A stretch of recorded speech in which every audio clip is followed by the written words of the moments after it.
Welcome back to the show. We are so excited here at Rogers TV, and I know the entire city excited, and we should be, because Tamarack Ottawa Race Weekend coming up yet again. So many things always planned in and around Race Weekend, and I am so excited to be a part of it. And I know my next guest is probably the most excited in the entire city. Ian Fraser joining us. How are you? I'm great to have you here. How are you? I'm doing great. Let's talk about, right off the bat, of what this means to the city.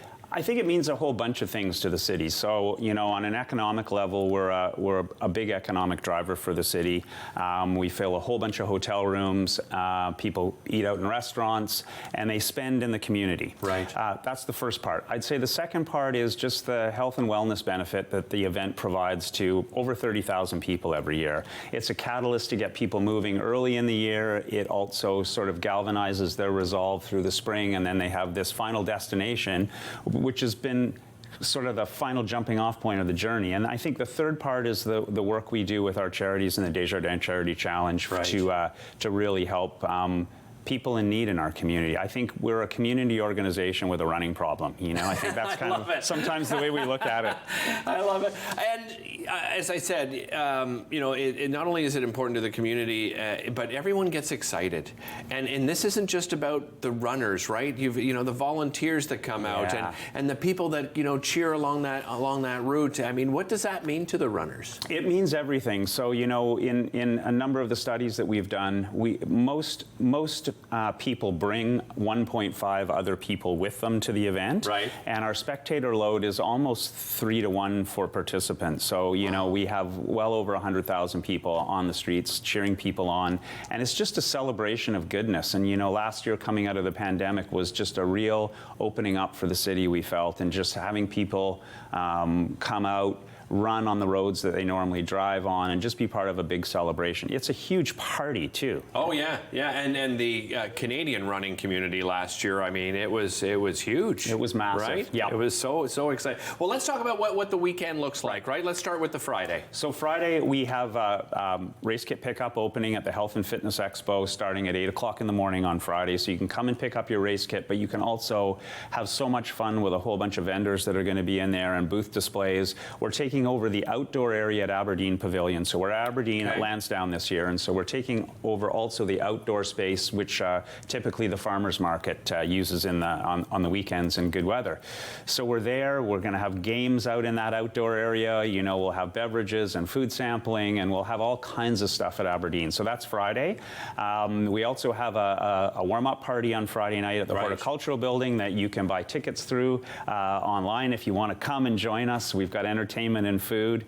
Saturday, again, we've got the Health and Fitness Expo opening at 8 o'clock in the morning again, but we kick off all of our running events on Saturday afternoon with our kids marathon, which is the last kilometer and a bit of their journey through 42.2 kilometers that they've run faithfully through the winter and the spring. I love that idea. Then we follow it with the 2K, which is a real great family event, so a lot of families come out and do the 2K.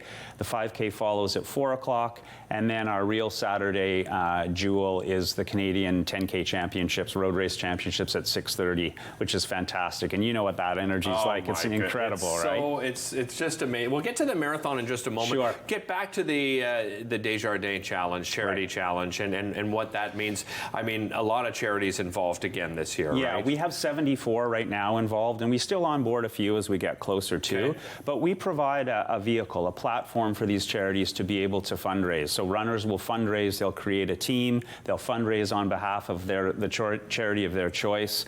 And we do a lot of marketing and a lot of social media work for each charity that's part of the challenge, and we really help provide a turnkey solution that's easy for them to get involved with, even if they're resource challenged. And summing it up, every year we've raised over $1 million over the last 3 years, each year to do that. So, since the pandemic, we even had some fantastic virtual years during the pandemic, but we're raising consistently helping them raise consistently over $1 million a year. And then the grand finales happen on Sunday. That's right. We've got the half marathon and the marathon on Sunday. So the Tartan Homes Ottawa International Marathon starts at 7 o'clock on Sunday morning, followed by our half marathon at 9. And again, for the marathon, of course, we've got a huge participation component to that, but we also host a number of the best African runners in the world. We've got a Japanese contingent of elite runners, plus all of our great Canadian content as well. So So it's a huge day, lots of fun and lots of great athletes and lots of smiles to see. Is it a big stop for those elite runners on the circuit? Yeah, it is, absolutely. You know, last year the winner of the men's marathon held until October. He held the fastest marathon run on North American soil until the Chicago Marathon, which is arguably an easier course than ours. So we get premier runners who come. It means a lot to their life as an athlete. You know, winning our event can, you know, feed a community and a family for 2 generations in Africa, right? So it's a big deal. Yeah, yeah. It's a beautiful route here in Ottawa too, and I think that's what attracts a lot of runners as well. What does the route look like? So very similar with a lot of components that'll be familiar to people from previous years, but we're spending a little more time on the Gatineau side this year. Okay. So typically we've not used Champlain Bridge before. We've usually crossed over before that, but this year we're crossing over at Champlain and spending a fair bit of time on the Gatineau side. It's beautiful over there. We have a wonderful partnership with the City of Gatineau. They've always been a huge supporter of the event, and I think spending a little more time over there will be a really nice visual component to all the runners that are coming out, and that's the biggest change. Right. Our routes for Saturday maintain basically what they have been for the last number of years. But the marathon course is different. The Health and Wellness Expo, we didn't really talk about the components of that for people that want to come down. What will they find? So they will find all kinds of things. They'll find booths set up by our charities. They'll find places to buy things as well from a bunch of local and national partners that are in the health and fitness space and the running space. They'll find games to be able to do outside. We've got some Jenga and cornhole going on outside. That'll be fun. And we've got some of our beverage samplers, both alcoholic and non-alcoholic, providing resources outside. So we think it'll be a bit of a party. We're going to have some yoga classes at the Horticultural Building on the Saturday. We're going to do some shakeout runs from Aberdeen. So it should be awesome. Ian, always appreciate having you. Thanks so much. Thank you so much. We'll have all the coverage here, by the way, on Saturday and Sunday right here on Rogers TV. We'll be right back.